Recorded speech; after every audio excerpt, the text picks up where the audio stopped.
Good morning, everyone.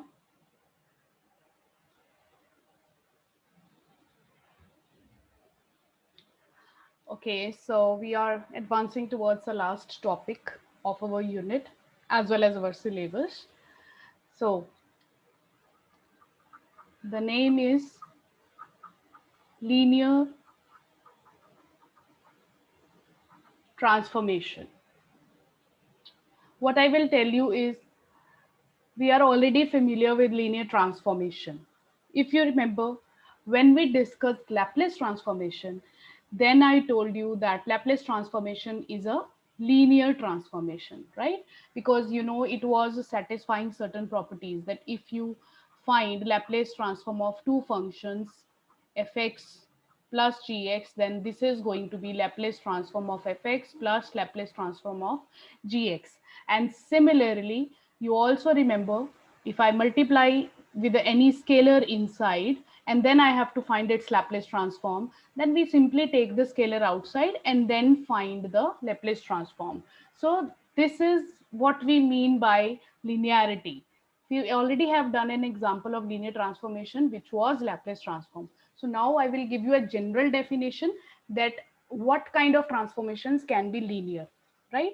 So I hope the meaning of the word transformation is already clear to you. Transformation is like, again, a mapping. It is a function which is going from one domain to other range. So let's see what kind of mappings we have here. So let T.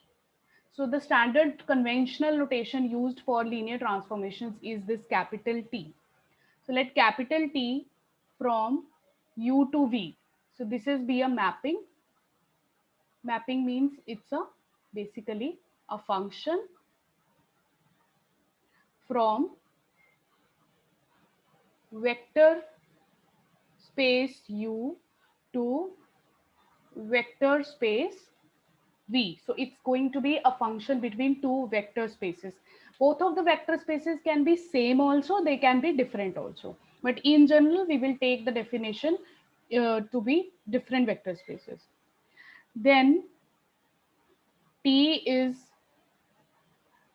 said to be linear transformation or linear map if.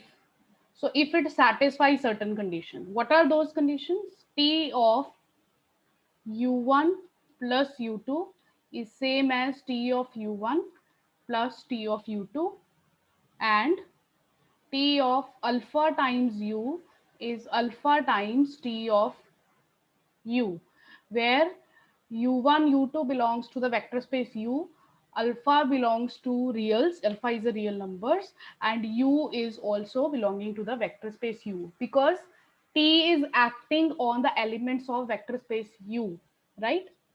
So that's why the domain of T is the elements of U. So this is the properties, and you can see these are the same properties which I shown you are to be true for Laplace transform, because Laplace transform is also a linear transform. So if any transformation is going to satisfy these two properties, we are going to say it is a linear transformation. So now I'm going to give you examples for the same. Alpha is obviously going to be a scalar, and the rest of them are the vectors. Okay, and one more point which we need to mention here, that okay, that I've already told you, that this is also known as linear map. Okay, so let's take the example. Define T from V3 to V2 as T x1 x2 x3 is x1 minus x2 x1 plus x3.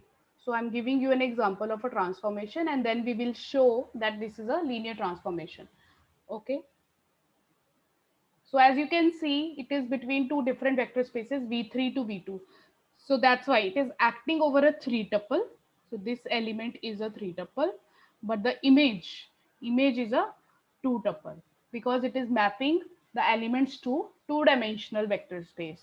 So that is why it is a two tuple. Okay, so to check the definition of linearity, the first condition is T of u1 plus u2 should be same as T of u1 plus T of u2. Now, what is u1?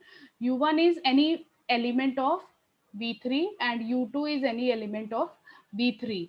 So, how does u1 looks like? Let u1 be x1, x2, x3. Let u2 be y1, y2, y3. So u1, u2 is the general notation for denoting a vector. Now we are in particular example, so we need to know how does u1, u2 look like as vectors. So they both are three tuples. Okay, so now I am going to find T of u1 plus u2. So we need to show this one. So what we'll do, we'll evaluate left hand side and we will evaluate right hand side, and then we will say both of them are turning out to be equal. So from left hand side, you have to find T of u1 plus u2. So this is T of, so firstly I need to add u1 and u2. So what is going to be u1 plus u2? x1 plus y1, x2 plus y2, x3 plus y3. So you add component wise because that is how we know addition is defined. Okay, so if nothing is mentioned about addition or scalar multiplication, you have to assume this is the standard way of addition or multiplication. x1 plus y1, x2 plus y2, x3 plus y3. Now we need to apply this operator t. So you look at the definition of t. So the definition of t requires that this maps to x1 minus x2, x1 plus x3. What we mean by that? X1 minus x2 means first coordinate minus second coordinate, and x1 plus x3 means first coordinate plus third coordinate of x1, x2, x3. So same thing is going to happen here. So when you apply t, it is the first element is going to be x1 plus y1 minus x2 plus y2 because it is first minus second. So first point minus the second point, and the next element is going to be first plus third. So it is x1 plus y1 plus x3 plus y3. Okay, so I hope that is clear. Nothing new we are doing. We are just looking carefully at the definition of t and applying it to this function, to this point. Okay, now just do the simplification. So this is x1 minus x2 plus y1 minus y2, x1 plus x3 plus y1 plus y3. Means this is optional. You don't need to write it in this detail. Just do as much simplification as much you can. So this is the value we are getting from the left hand side. Now I will be evaluating right hand side, means this one. So T of u1 plus T of u2. So T of u1 means x1, x2, x3 plus T of y1, y2, y3. So what is T of x1, x2, x3? x1 minus x2, x1 plus x3, and this is y1 minus y2, y1 plus y3. Okay, and now you add. Now you have applied t and now you add. So you will get x1 minus x2 plus y1 minus y2, x1 plus x3 plus y1 plus y3. So I'm adding component wise. So now you see left hand side is turning out to be same as right hand side. These both are same, as you can see from here. So that's it. We wanted to prove the first property of linear transformation, that is proved. Now let's check the second property. The second property of being linear transformation is T of alpha u should be same as T of alpha times Tu. So again, let u be x1, x2, x3. So T of alpha times u means it is T of alpha times x1, x2, x3. So firstly I will multiply with alpha, then apply the definition of T. Okay. So it is alpha x1, alpha x2, alpha x3. And now I apply the definition of T. What I will get? First coordinate minus second coordinate, and the second point is first coordinate plus third coordinate. So this is the image. Okay, T of alpha u. So this is the, you can say, left hand side. And now I will evaluate right hand side, means alpha times tu. So this is alpha times t of x1, x2, x3. So this is alpha times, yes, now you apply the definition of t, x1 minus x2, x1 plus x3. So alpha obviously can be multiplied inside. So alpha x1 minus alpha x2 comma alpha x1 plus alpha x3. So now also you can see both of these are coming out to be same. Therefore, the second property is also satisfied. Hence, the given map T is a linear map or a linear transformation. Right, so this is how, when you will be given a particular question and you will be asked to show or asked to check whether this is a linear map or not, so you have to go through both the properties one by one and see if both are satisfied, then it is linear map.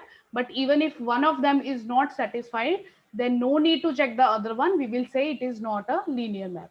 So now I will give you another example where we have to see whether the transformation is linear or not. So this time our map is defined from V1 to V3. So this is given like T of x is x square x cube. This is the definition. So from one dimensional space you are being mapped to three dimensional space. So for one dimensional space, how does the element of a v1 looks like? It's just a real number because there's just one tuple.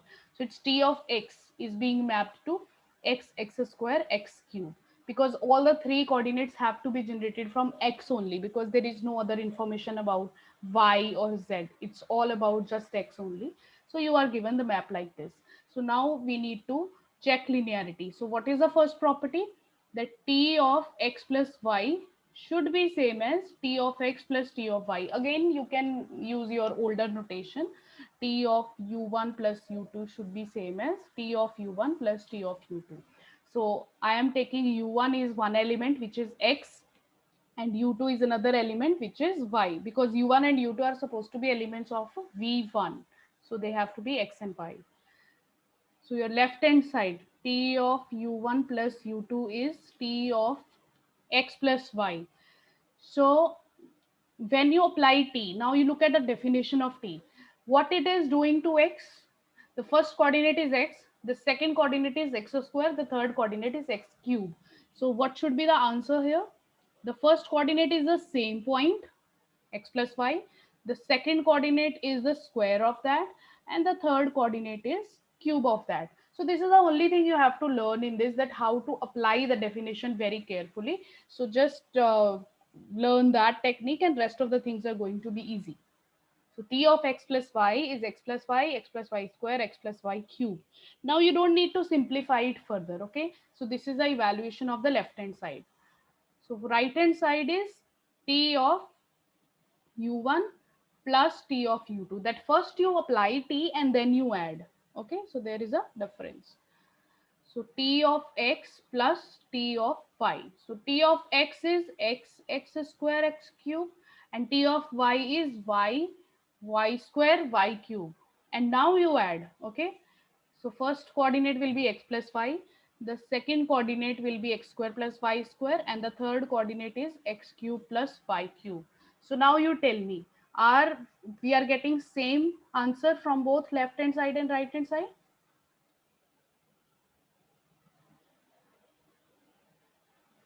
No, right? It's very clearly, it's very clearly proven, means we don't need to justify that these two are different. Okay, so you just need to write one reason for that, because we know that x plus y square is not same as x square plus y square. We know that, right? X plus y square is not same as x square plus y square. And similarly the third coordinate, means you just want to give one reason why they are not same, so you can write that. Okay, so because this time it is x plus y square, this time it is x square plus y square. So from here only you can have the hints that whenever we have square things or cube things, so the things are not going to be linear. In the previous question, it was just first coordinate is added with the second, first coordinate is subtracted with the third. So there were just additions and subtractions happening. So that's why linearity was being preserved. The map was linear. But whenever you start doing raised to power 2 or raised to power 3 or start doing mod functions or something like that, so it will be highly likely the map is not going to be linear. Okay, do not conclude it directly by looking at the square term, but just try to check that one.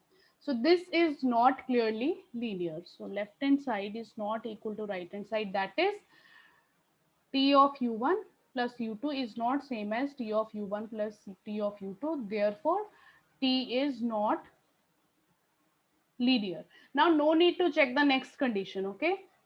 No need to, because you got the answer. It's not a linear map. So you don't need to see whether the second condition is satisfied or not. So you can just leave it up to here only. Okay, so you can try more questions from the tute sheet. So that's all about the linear transformation. You define it and then you will be given a question. You have to just tell whether it is a linear map or it is not a linear map, or why a particular map is not linear. So you can identify the reason from there also. So that's all about linear transformation. Now we are moving ahead with the next topic. So this is eigenvalues and eigenvectors. You're already familiar with it. You have already heard these terms, eigenvalues, eigenvectors.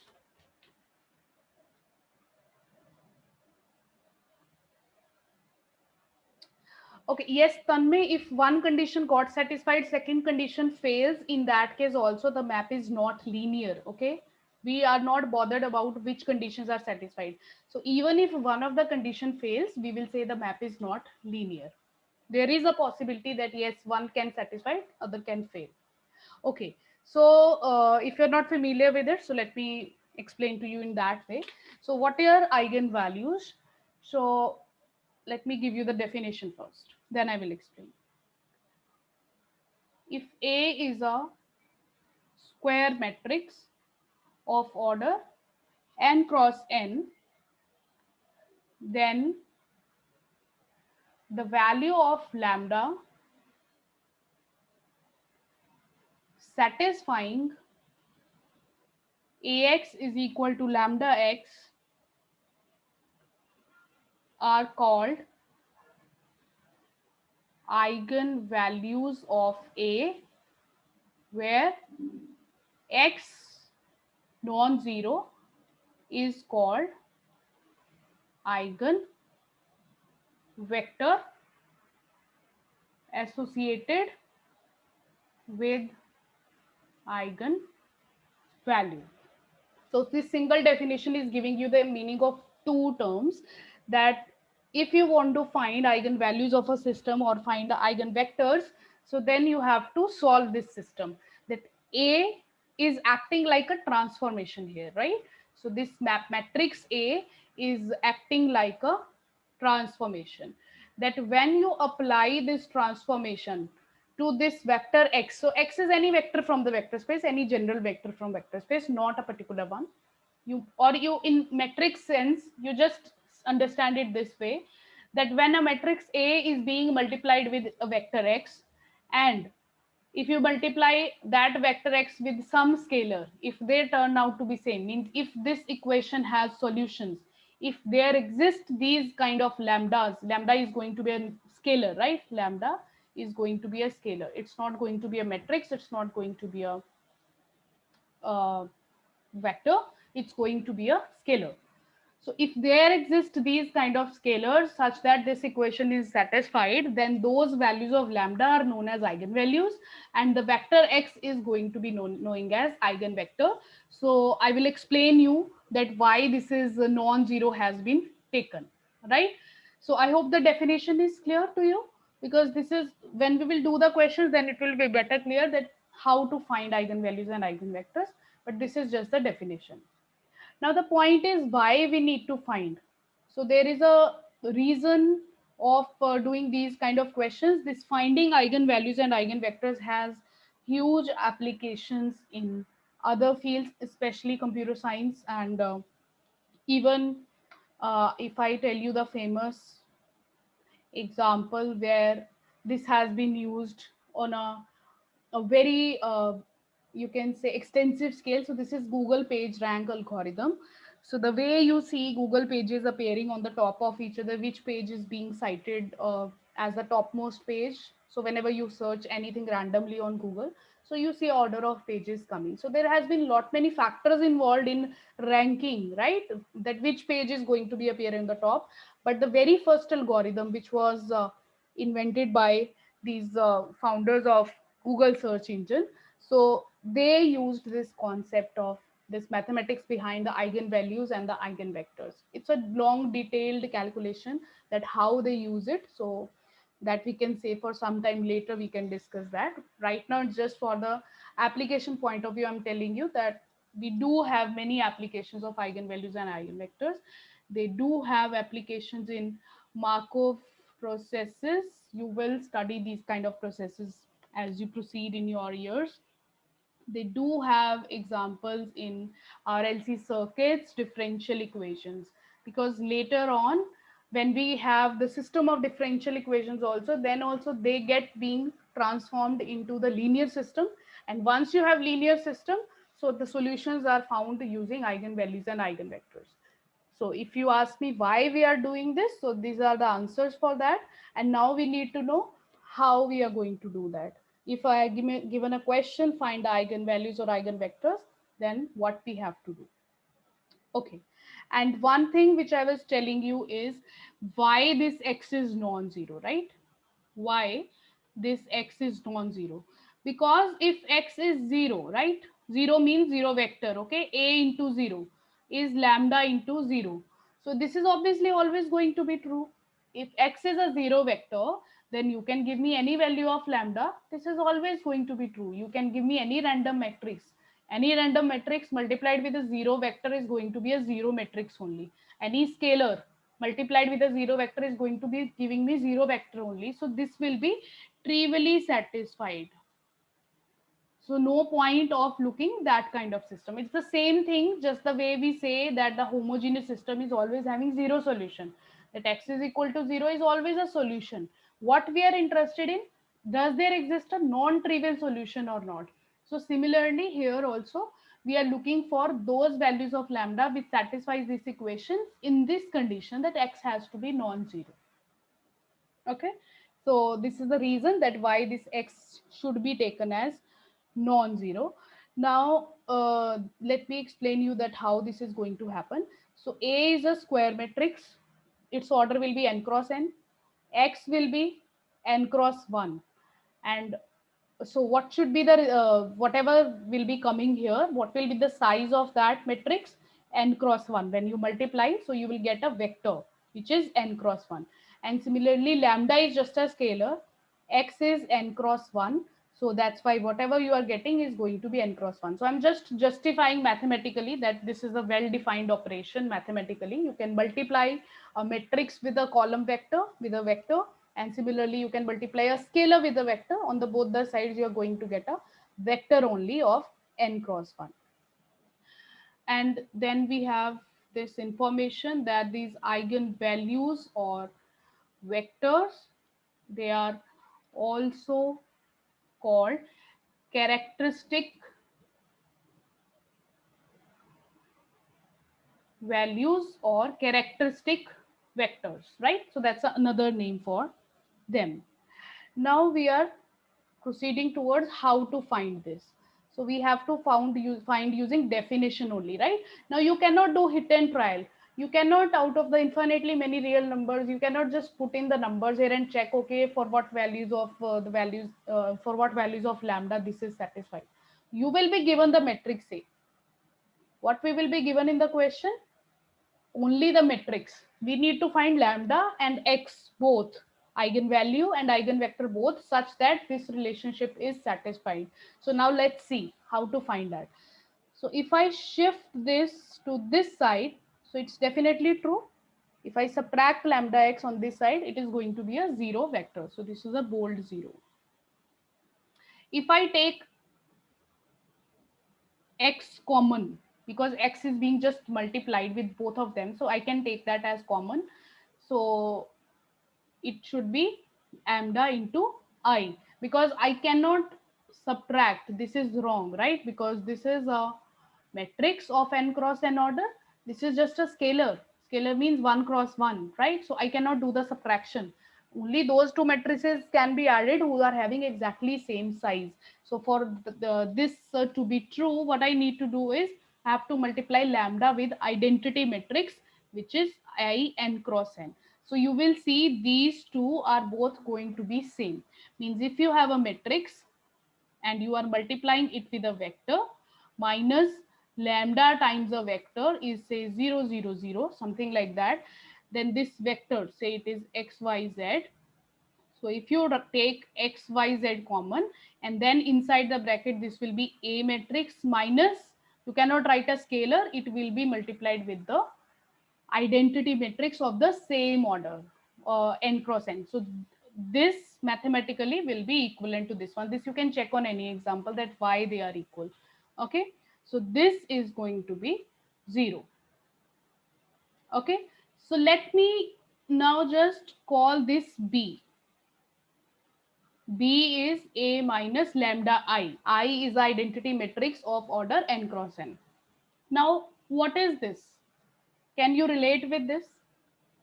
It is a homogeneous system of equations. So you can see everything we are doing in this chapter is ultimately falling back to the system of equations, and in this particular case it is coming out as a homogeneous system of equations.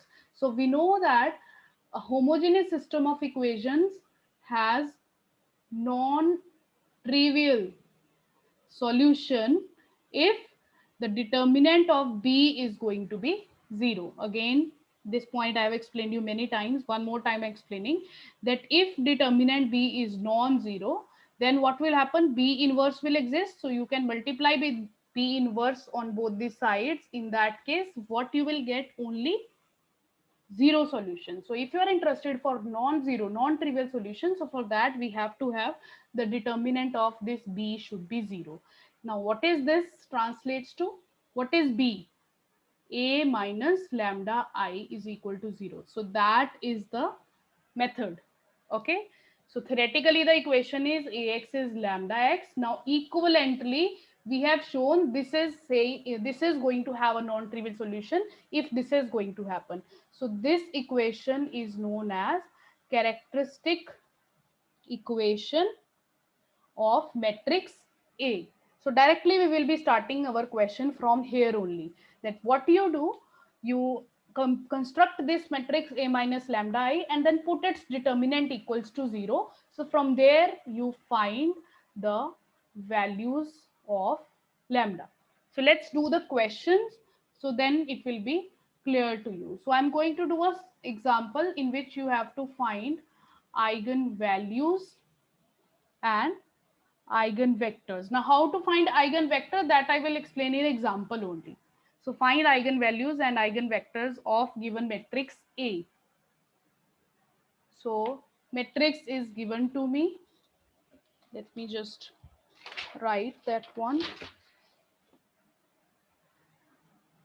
3 1 minus 1 minus 2 1 2 0 1 2. This is the matrix given to me. So I'll directly start from that, put a minus lambda I is equal to 0. Put determinant of a minus lambda I is equal to 0. So you find first a minus lambda I. Lambda you have to treat as lambda only.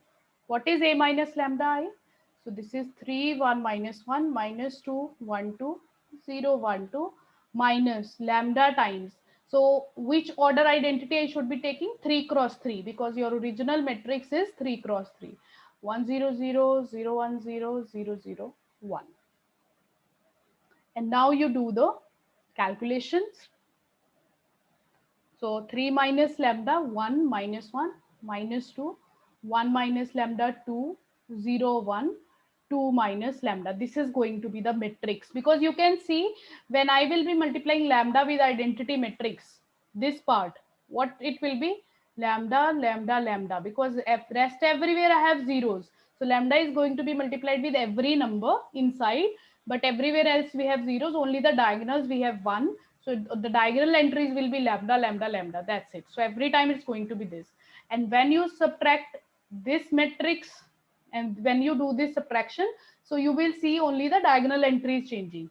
So 3 minus lambda, 1 minus lambda, 2 minus lambda. It was 3, 1, 2. So now it is 3 minus lambda, 1 minus lambda, 2 minus lambda. Rest of the entries are going to remain same. So you will be so much efficient in this that directly you will be able to write this after doing 1 or 2 examples. You don't need to even show this detailed calculation. So once I have constructed the matrix A minus lambda I need to find its determinant and put that equals to 0. So determinant of 3 minus lambda, 1 minus 1, minus 2, 1 minus lambda, 2, 0, 1, 2 minus lambda. Determinant of this has to be put equals to 0. Remember, matrix 0 nahi hai, uska determinant 0 hai. So now you have to find the determinant. So I'm quickly doing the calculation because I just know everybody knows how to find the determinant. So I'm just very quickly doing the calculation. So from here you will get, after calculation, you can do the calculations yourself later on. Check it.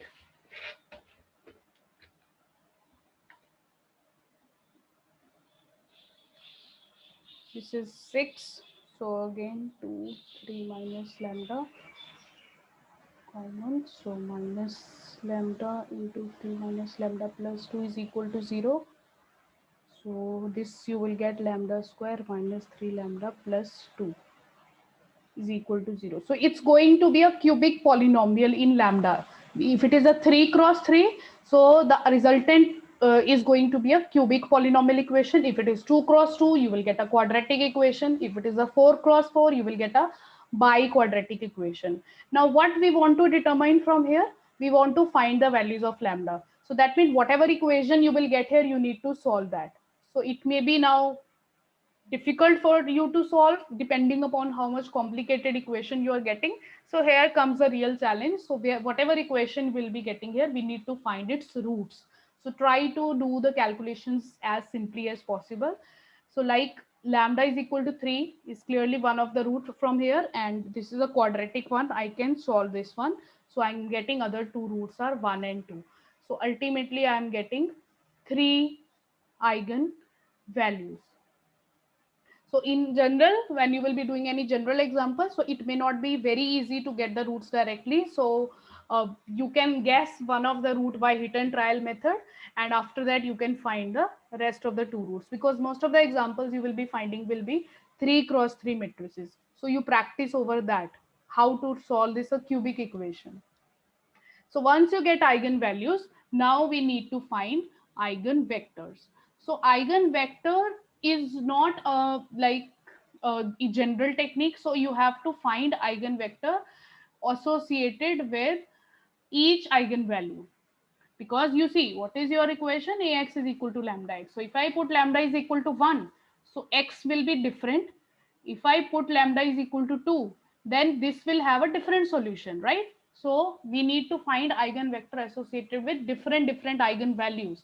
So firstly, I am finding eigenvector associated with lambda is equal to 1. One by one I have to do. So I have to find now 3 eigenvectors associated with 1, 2, and 3. So how to do that? So for that, again, you go back to your original equation, which is Ax is equal to lambda x. So when you transformed it into this form, so ultimately this was our system. So because now we have already find eigenvalues, so we need not use that determinant condition. Okay, now we will be using the condition which involves x, because we need to find x. Okay, a minus lambda I. So put I'm sorry, put lambda is equal to 1. So you will get a minus I into x is equal to 0. So now you need to evaluate this matrix a minus I. So you have already evaluated a minus lambda I. This is the matrix a minus lambda I. So you just put lambda is equal to 1 in this. So when you will be putting lambda is equal to 1 here, what you will get 3, 1, sorry, 3, 0, and 1. Rest of the entries are obviously going to remain same. So then the diagonal entries only the things are going to change. So once you put lambda is equal to 1, I get this 3 1 minus 1 minus 2 0 2 0 1 1. Okay. So 3 1 minus 1. Let me see what did we get. Minus 2 0 2 0 1 1 into x y z is equal to 0 0 0. So here you are again at where solving a system of equations. Which system? Homogeneous. And we are looking for its non-trivial solution. So we know there exists non-trivial solution now already. So it's a homogeneous system of equations. So already everybody knows how to solve homogeneous system of equations. You apply row transformations on the matrix so that you get row reduced echelon form, and then you get to solve your system. Like here I can clearly see, sorry, this is not 3, this is 2. Yeah, if I apply operation R2 changes to R2 plus R1, so I'll get 2 1 minus 1 0 1 1 and 0 1 1. So this is for the coefficient matrix I'm applying the operations. And then the next operation I applied, R3 changes to R3 minus R2. You see both of them are turning out to be same. So I get 2 1 minus 1 0 1 1 0 0 0. So this is your RREF, means you can do one more step you can apply. This is not RREF. R1 changes to R1 minus R2. So you will get 2 0 minus 2 0 1 1 0 0 0. And this is RREF. So once you get RREF form, what you need to do is, now you need to find the values of your x, y, z. So look at the second equation. So from second equation, I'm getting y plus z, because on multiplication, you will get y plus z is equal to 0, or simply what you can do is you can write like this. So it's one equation is 0 into x, 1 into y, 1 into z is 0. This is one equation you are getting. And what is the other equation which you will be getting? 2x, 2 into x, 0 into y, minus 2 into z is 0. So from this equation I get y is minus z, and from this equation I get x is equal to z. So it's obviously we are going to get infinitely many solutions from here, because we know that for homogeneous system of equations, right, there exist, because if there exists non-trivial solution, then they are going to be infinitely many. So it's always going to happen that there will be free variables, and you will be able to express the rest of the variables in terms of that. So whichever variable you choose as your free variable. So x is in terms of z, y is in terms of z. So the eigenvector is x, y, z. Now x is z, y is minus z, z is z, right? Is this fine? I have substituted x is z, y is minus z, z is z. Okay. So what you can do is, now you can take z outside, and this is 1 minus 1 1. Actually there are infinitely many eigenvectors, but we have to give one answer. We have to tell one eigenvector, because there are infinitely many. Because if I choose z is equal to 1, I'll get a different vector. If I choose z is equal to 2, I will get a different vector. Choosing z is equal to 1 by 2 is a different vector. Do not choose z is equal to 0, because that is the first condition, that eigenvector has to be a non-zero vector. So I am going to give now one answer, that the eigenvector associated with lambda is equal to 1 is 1 minus 1 1. So you can write your answer as a column vector, or you can write it like this, transpose of this one, because we have to tell one of them. So I just taken the scalar outside, and whatever is left, that vector I'm going to tell. 1 minus 1 1. Rest of all are can be generated from its multiples. So this is the way I showed you how to find eigenvalues, eigenvectors with lambda is equal to 1. Similarly, now you repeat this for other two eigenvalues. We got three eigenvalues, right? Lambda is 1, 2, 3. So for lambda is equal to 1, we got the vector. For lambda is equal to 2, now you repeat the procedure. So you will have a minus lambda I into x is equal to 0. So this time you will again get a homogeneous system of equations to solve, but that will be different. Okay, so I'm telling you the final answer in this case.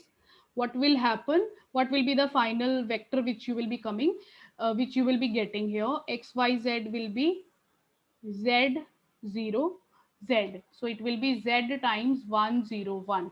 So this is the eigen vector. So you have to give answer free from x, y, z. So you take the scalar, whatever is there outside, and then you write rest of the answer. Similarly, for lambda is equal to 3, you are getting the eigenvector 0, 1, 1. Okay. So this is what we are getting for this particular example. Just one last example I have to quickly tell you, and that will finish this one, and after that I will take your doubts if time permits. So the difference between this example and next example, there is no difference in the technique. The technique is the same. I will not do the calculation, you can do that yourself. I'll just tell you what difference you will be getting. So when you will be finding eigenvalues of this matrix, you will be getting -1, -1, 8. So you are getting two eigenvalues are same. Unlike the previous question, there were all three were different, 1, 2, 3. Okay. So here we are getting two of them are same. So what is the difference in this question that will happen in eigenvectors? So you need to find eigenvectors for lambda is equal to -1, and you need to find eigenvector for lambda is equal to 8. Okay. So for lambda is equal to 8, you will get one eigenvector only, and that eigenvector which you are getting for lambda is equal to 8 is 2, 1, 2. This the same procedure you follow. A minus 8 times I into x is equal to 0. So this will be your system, and then you solve it. This is the way you solve system of equations, and this is the x you will be getting. And for lambda is equal to -1, what will happen? You will get system like minus 5x plus 2y plus 4z is 0, 2x minus 8y plus 2z is 0, 4x plus 2y minus 5z is 0. So from here you will get solution like, sorry, not this one. This was for lambda is equal to 8. For lambda is equal to -1, you will be getting y is minus 2x minus z. You will be getting y in terms of two variables. So x will be x, z will be z, but y will be like this. So when you will be writing the vector x, y, z, in that case, x will be x, z will be z, y will be minus 2x minus z. This is what you will be getting after solving the system of equations. So now, how to write this? Because you are getting two variables now. Unlike the previous question, it was x, x, x or z, z, z. So here you have to write it like x times 1 minus 2, 0 plus z times 0 minus 2, 1. Because you see here, just like these kind of examples we did yesterday, that when you have two variables in terms of that, and if you break this in terms of x and break this in terms of y, so you this verify this yourself that this is going to be equal. So because x is coming here and not here, so it is 1 minus 2, 0, just read the coefficient, and z is coming here and here only, so minus 2 and 1, in first it is 0. So these are the two eigenvectors for lambda is equal to -1. So that is what I wanted to tell you, that because lambda is equal to -1 was repeated two times, so chances you will get here two eigenvectors associated with that, right? So that's all about it. The last example I have done in a hurry, but you need to do that calculations yourself, right? What I'll do, I'll share the detailed solution with you in case you want to verify that how these calculations are coming up. I'll share the both of these detailed solutions with you. So that's it. We are done with the syllabus. We just left with the last 2 minutes.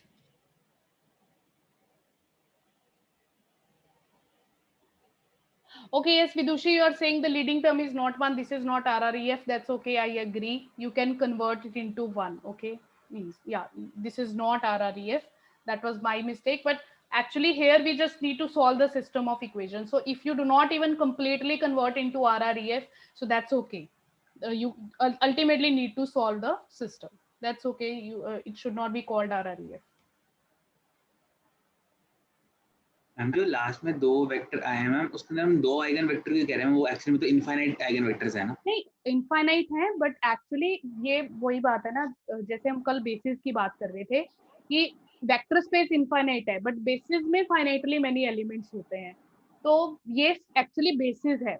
वो जो eigen vectors आते हैं वो infinitely many होते हैं, वो एक vector space बनता है उनका अलग से, राइट? तो ये उसके बेसिस में दो वेक्टर्स हैं। वो मैं उस डायरेक्शन में आपको बताया नहीं, बिकॉज फिर बहुत डिटेल्ड हो जाता है। ये होता है कि ये स्पैन कर रहे हैं पूरे स्पेस को। जब एक ही आइगन वेक्टर आता है, जैसे यहाँ पे आया था, तो that means this single is sufficient to generate every other vector, because every other vector is just going to be a scalar multiple of that. but जब ये दो आते हैं, so that means सारे आइगन वेक्टर्स इन दोनों का क्या होंगे, लीनियर कॉम्बिनेशन होंगे। so actually they are two spanning eigen vectors। answer is, you are right, there are infinitely many, but they are the basis one। Okay ma'am, तो अगर हम ma'am फिर ma'am अगर हम 2 - 4 0 को आइगन वेक्टर कहें तो वो नहीं होगा ना, फिर गलत हो जाएगा ना वो? किसको किसको 2 - 4 0 को हम पहले वाले वेक्टर को 2 से मल्टीप्लाई कर दिया, 2 - हाँ 4 हाँ, 0। वो आइगन वेक्टर है। अब आपको एक बताना है, वो भी आइगन वेक्टर है। You can tell that. मैं इसको एक्स, तो सी, जब मैंने आपको यहाँ आंसर दिया, suppose lambda is equal to 8 के लिए मैंने कहा 2 1 2। आप 2 1 2 की बजाय मुझे बोलोगे 4 2 4, that is acceptable. That is also an eigen vector, because it's just a scalar you have multiplied, right? अब A X is equal to lambda X है, आपने एक एक्स मुझे बता दिया, अब मैं इस एक्स को दोनों तरफ 2 से मल्टीप्लाई कर दूं, तब भी इक्वेशन सेम ही रही ना। a2x is lambda 2x, तो वो scalar multiple never changes anything. तो क्योंकि इनफाइनाइटली मैनी है, आप कोई भी बता सकते हो जो उसका स्केलर मल्टीपल हो। सिमिलरली इन दोनों के लीनियर कॉम्बिनेशन से जनरेट होएगा जो भी, वो भी एक आइगन वेक्टर ही होगा। इट इज जस्ट वो बेसिस फाइंड करना होता है, आपकी कैलकुलेशन पे डिपेंड करेगा। जैसे मैंने y को x और z की टर्म्स में एक्सप्रेस किया, अगर आप x को y और z की टर्म्स में एक्सप्रेस करोगे तो आपके ये आंसर्स डिफरेंट आएंगे, बट दैट डजंट मीन वो रॉन्ग है। It is just you are telling a different basis for the same question। Okay ma'am. Okay, so क्योंकि इनफाइनाइटली मेनी सॉल्यूशंस की वजह से आपने किस वे में उसको सॉल्व किया ये मैटर करता है, but they are correct all of them if you have done it right. Okay, thank you. Okay, then we are done with time. If possible, maybe next week or somewhere when you say, we can keep a doubt class in where I can discuss your doubts. Otherwise, formally, we are done with it. So that's all for today. I'll discuss a few things over the group with you. Thank you, everyone.